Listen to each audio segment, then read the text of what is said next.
Alright, so we got the story of Beifong Toph. So Toph Beifong was born into the Beifong family.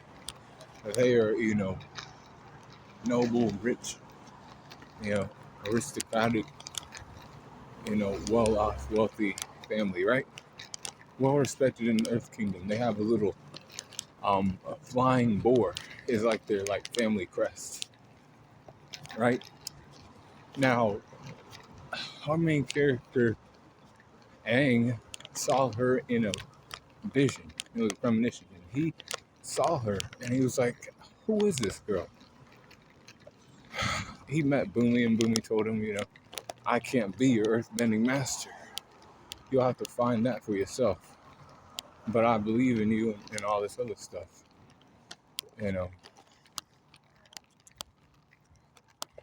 They go and they find Beifong Toph. She was, acting like she was a hopeless little girl, blind. He's like, I can barely see, this and that, and she's, going places. And then she goes somewhere at night. She goes to the fighting underground arena. She fights against other earthbenders. And she's out there, defeating these guys, with ease. She wins the belt and everything. She's acting like a, tomboy. She's like, twinkle toes, you think you can beat me? Because she can sense, people's movements, by their feet and the way they, energy, so she can sense that through, seismic vibrations, right? Through the ground. But Aang, he's twinkle toes because he's not, he's lying on his feet. That's why she calls him that. She can't really feel him out like that. Not too much. She's like, damn, this guy's kind of tough, but really tough. He's like a tricky kind of guy to deal with. So, but he's also tough because after she gets older, she teaches him earthbending. But before that, they try to take her and tell her, you can't leave with them. She's like, no, I'm leaving and I'm never coming back. Bye. She leaves her family behind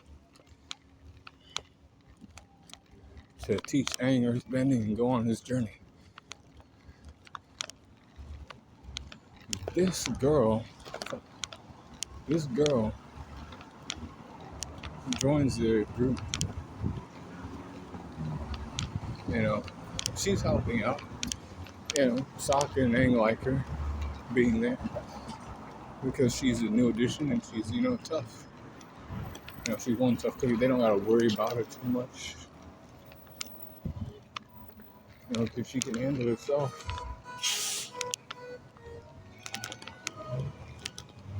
That's damn good, deal for us. But eventually it gets to the point where Azula is hunting them down relentlessly. I mean, not giving them a break for any kind of day. They're taking the train. They're using lizards, land lizards who move fast on land to get to them. And it's like, God damn, these people just keep coming. Aang, was pissed off because she was talking about how Appa was, basically telling them how to get to us by leaving his, shedding his fur. He's like, he can't help that. That happens all the time. Then Toph, leaves the group. He's like, fuck this, I'm gone. She finds Iroh and he talks her, down. And he's like, you should probably find your friends again. It was just one of those things where you had an argument and you need to, go back to them. And that's what she did. They cornered Azula and sized her up in the corner. They thought they had her, but she got away. Now then it came time for them to cross the desert, right? And Wang Chi's library. This was a library that was accessible to the humans, but only because it was still it was still around because he didn't fully, distrust human beings. Um, this comes into like other things too. So basically, they go into this library that's sunken. Some like the only thing that's sticking up is the top of the building, right? So Toph is sitting outside holding this building up with all she has, but it's not enough. She's holding up the building with all she has, and then wouldn't you know, the fucking sandbenders are also attacking Appa. And she's like, damn, I can't fight against them, and because she can't even see because it's sand, it's like not solid ground. It's she's trying to focus on two things at once. She's like, fuck, I can't do this. So they got away with Appa. Aang was pissed. Katara had to calm him down. She felt bad too. She gets to bossing say. She has a little day with Katara, and Katara, teaches her about, manicures, pedicures, and all that shit. But she's like, I don't even like this shit. That's not who I am. That's, what these people do. I like just fighting people and, having fun that way. But, Katara was just showing her, other things. So after that, the lady was all like, brainwashed and shit, right? She was like, hey, everything's all right within the walls of Boston State. But she's like, hold on, guess what? There's a whole network underground, and I think he's down there. I think Appa's down there. He's underground. They're keeping him underground. They're trying to hide that shit from us. And it's like, what? Yo, we gotta go down there and see what the fuck's going on. And, she's fighting his daily agents and shit. They end up, telling the Earth King, you've been deceived by Long Fang. And they're like, oh my God. He's like, this is the Earth Kingdom's been, they've been drilling a hole through this wall the whole time. And I've been, pacified. They told me never to go outside because it was all, everything was good. Everything was being handled. But it wasn't being handled. I need to put my foot down as Earth King. And she's like, yeah, you should. Aang goes to like train with the guru. Toph Beifong gets taken away. Those guys who were a part of the tournament, they were hired by her father to go and snatch her up. Bring my daughter back for some money. They're like, we're gonna cash in on this, money real quick. You're going back to your dad. She then locked in. She acquired metal bending. She created metal bending, and she broke out of her little, prison that they had her. They had her in a metal box, so she got out of that.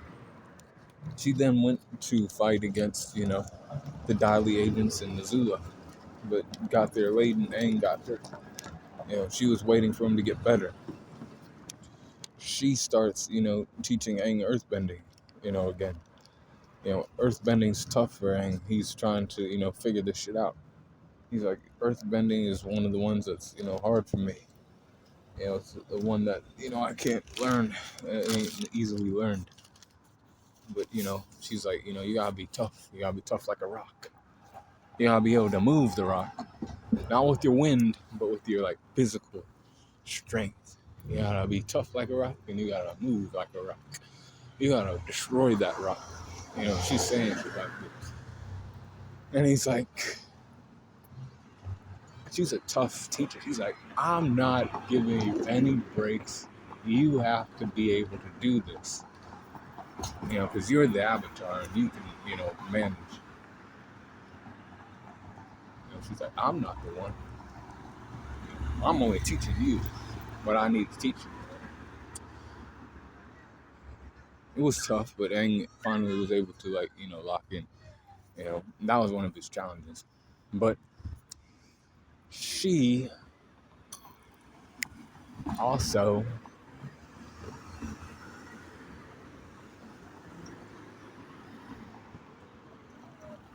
helped Katara out a little bit. She wanted to teach Katara how to have fun. She was like, let's have fun. Let's go gamble and let's go, cheat people out of, because she can make the dice roll because, like, the dice has weight to it and she can tell when the dice is going to, like, move to a certain number. She's like, we'll bet on this number. and this bitch is doing that, right? And she's, taking people their money and shit. And Katara is enjoying it too because it's like the first time she's had that kind of fun. And, but then they get caught,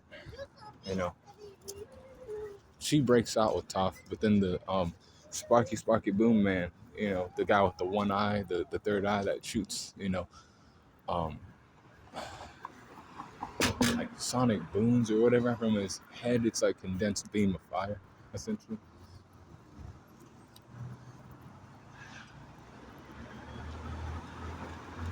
And he does that. So this guy keeps doing that shit and then hunting them down. It comes to the point where they get to Hama's place, and she's like, damn, this bitch is like, maybe Sokka's right. Maybe this old woman is, not right. At first she couldn't tell, but then certain things started to like add up, and she was convinced by Sokka, and she was like, now that you're talking about it, I feel that this bitch is actually hiding shit from us. Come to find out she's a bloodbender, and she's, been hiding people. And Toph's like, hey, she's been hiding people in the mountain for, all this time, having them work in the mines and shit. Now came time for the, war, the Day of Black Sun. She was out fighting with all the earthbenders and shit like that, right? Then, they tried to find Ozai, and they found Azula instead. Azula was like, I informed my father this day, and, we took, precautionary measures, and, now I'm here, and, my father is somewhere else.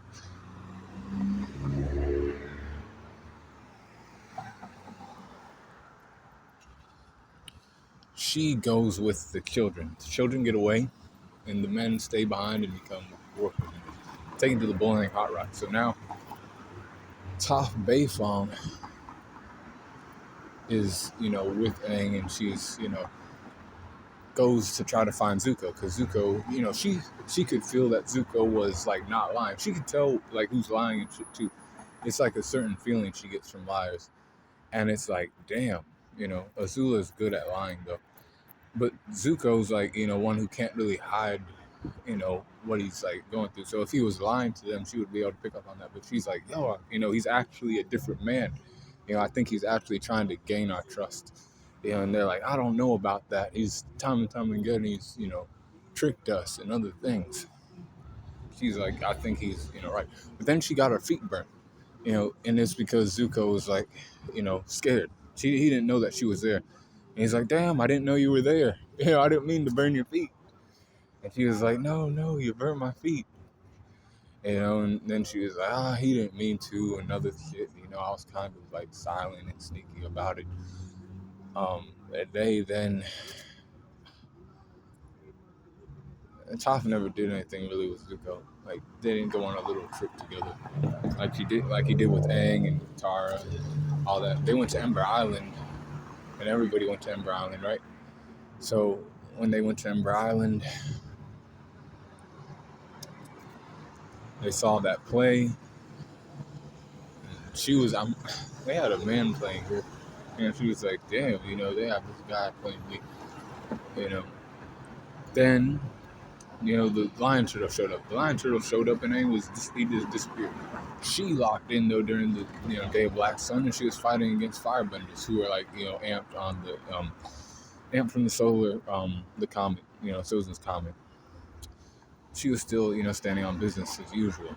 Then, when the 100 Years' War was over, she lived her life. She became a policewoman. She had children with somebody, and had two daughters.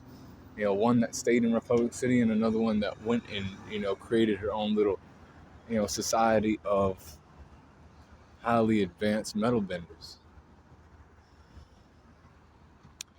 She was a part of Korra. She came into the mix in book 4 of Korra. She told Korra, she was like, guess what? I'm out here because I don't want to be a part of all that. I don't need to be a part of all that. I don't need to go over there and beat Kuvera's ass. I don't need that. I'm old now. I need to just live the rest of my days. You are the Avatar, and you have to, you have a responsibility to do that shit. All these other people like Oman and Tarlok and Zahir who scared you, and made you feel weak. You gotta like not let that fuck with you and shit. She's saying. And she's like, you gotta go back out there and protect the world from this threat. This is Kovera. She's trying to like encroach upon like other people's lands, and basically become like a dictator. Be like, you come, I'll come through with my forces and we'll protect you. You don't need these other people. I got you. We have these robots. We have these, war machines. I know metal bending. I even, fought off the Avatar, and she's like saying shit like that. If the Avatar was so powerful, then why ain't she here, protecting you guys? I have the forces on my side. And then she, she's like, I don't want to have to step out and do this shit because she's old now. She's like 80, we'll say. And you know, and she's like, my daughters, they did their own thing or whatever. She came out. She actually pulled the metal out of Korra's back, or out of her system, out of her mouth and shit. It was like liquefied and shit. She was like, I had to pull that out of you. That was detoxifying your like guts and other things. Now you can get back into the swing of things and handle this Kovera shit for us. And that ended her life. Well, it didn't end her life, but she was old, and she was part of Korra's life. In the like later parts of Korra, she came into back into the story as an older woman living in the woods, and not really wanting to be a part of all that shit. She had already lived her life. But anyways, they said she was cool enough, but not Sakura. So that is the story of Toph Bayfong. Be cool, call in the corner, and let me know what you think about her story in the comments.